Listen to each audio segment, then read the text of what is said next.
වෛද්‍යවරයෙකුගේ සහාය ලැබුණ මේ තේරුම් ගන්න. ඉස්සර කාලේ පිරිමින්ට යම්කිසි ලිංගික දෝෂයක් තියෙනවා නම් එහෙම කුමන ආකාරයේ දෝෂයක් වේවා කනට කරාබුවක් දානවා. පස්ලෝ වලින් කනට කරාබුවක් දානවා. එතකොට සාමාන්‍ය සමාජයේ දන්නවා මේ කනට කරාබුවක් දාලා ඉන්න පිරිමිට දෝෂයක් තියෙන විත්තිය. ඒ නිසා ස්ත්‍රීන් වැඩි මේ අය ගැන මෙයාත් එක්ක විවාහ යෝජනාවකට වගේ යන්නේ නැහැ.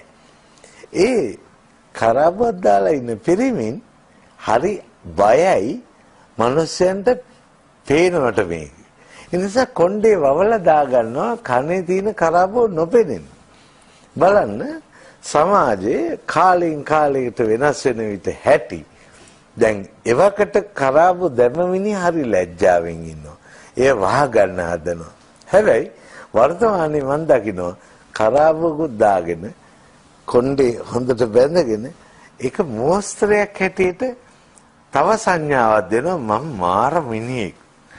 නමුත් ඒ හැමෝම මතක තියාගන්න හොඳයි අතීතේ නම් මෙහෙම කළේ ලිංගික දෝෂ වලට කියලා බලන්න පුදුමාකාර